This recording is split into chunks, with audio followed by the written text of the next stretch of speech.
Well, welcome back. This is the second proportion video, and we're going to be looking at how to draw the human body using correct proportions. Now, I have this picture here. This is something similar to my son's first drawing. When he was of a human body, that is. When he was probably about 3 or 4, he was not in school yet.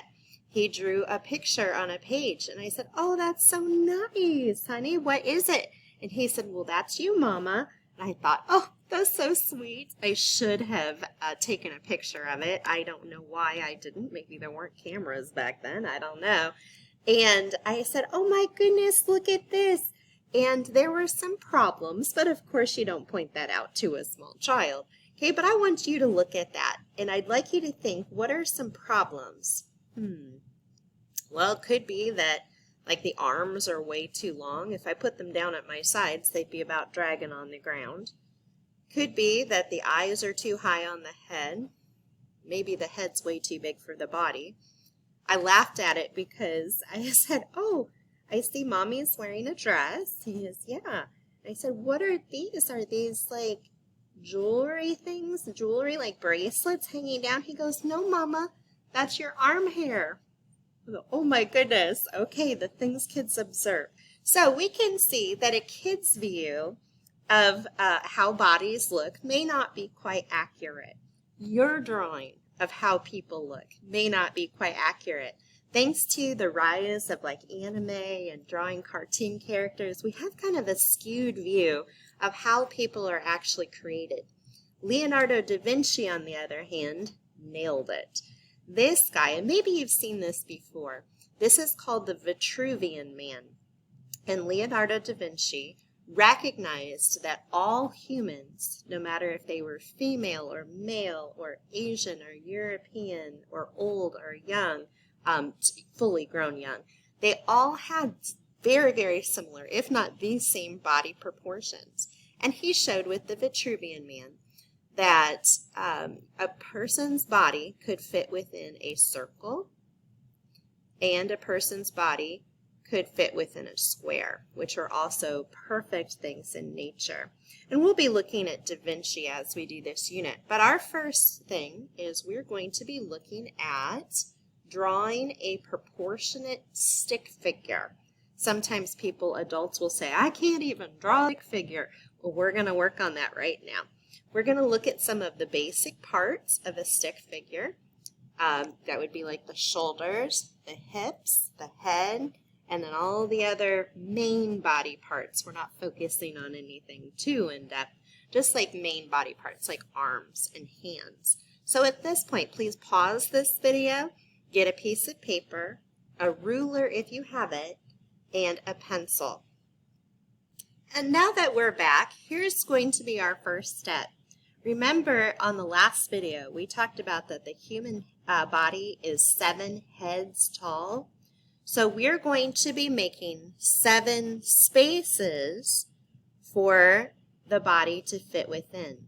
The first space will be completely taken up by the person's head, and we know that their feet will be at the bottom. Okay, not too hard yet. So what I want you to do at this time is pick up your ruler, or if you don't have it, pick up something to make straight lines. And if you do have a ruler, we're going to start making 1-inch markings. Now we want 7 spaces, so you're actually going to need to do 8 marks. 1, 2, 3, 4, 5, 6, 7 spaces, but that's 8 marks. Then just take your pencil and your ruler and kind of just go across.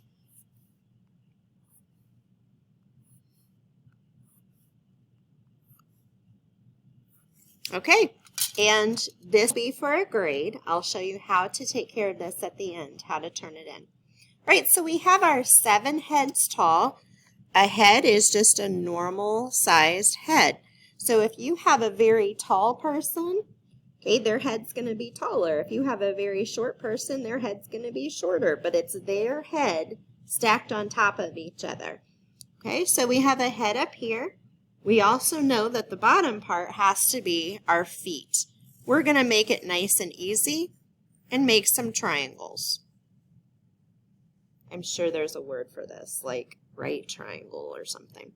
Okay, well, if you had to guess, where do you think your shoulders would be? Do you think they would be attached to the bottom of the head, or do you think they would be a little bit lower? Hopefully you said that one, right? Because most people don't have a hunch head where it's like right on top. Usually you have a neck. So we'll just put a little line there. And there's the shoulders. Now the shoulders are between 2.5 and 3 heads wide. So if I took this width and I went 1, 2, 3, that's about right. And I have some shoulder blades, okay, that are attached. Okay, now let's see here. What else are we missing? Well, I know I've got some arms, but I don't want to put those in there yet. I also know I have some hips, okay, and your hips are kind of a big deal. They are halfway down your body. So if I go to the halfway point, so we have 1, 2, 3.5 spaces. I go right about here. That's going to be my hip bone. Now, for a male, their hip bone is slightly more narrow than their shoulder bones. Okay, and so we'll pretend that we're drawing a man right here. Women, hooray for women, you get to do something special with those hips if you choose later on in life. For childbearing purposes, you have a little wider hip bone, okay? It's more in line with your shoulder bones. Okay, but we'll just go like with this. Now, this is nice and simple. We have all kinds of things in here. We're not worried about them. We're just going to connect them. Eventually, we'll know where the ribs are and the abdomen. But at this point, we just need something that connects our neck and shoulders to our hips. Well, you know what's happening down here. We've got some knees that connect about halfway. And now what I'd like you to do is please stand up and put your hands down to your side. Do you notice that those are lower than your hip bone? So we're going to draw some hands, more like oven mitts there, hitting below my hip bone and halfway. Voila! You have a stick man. I want you to do one on your own.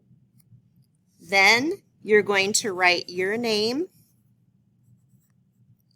take a picture with your iPad, and send it as an attachment to a Canvas message to Mrs. Nicholson.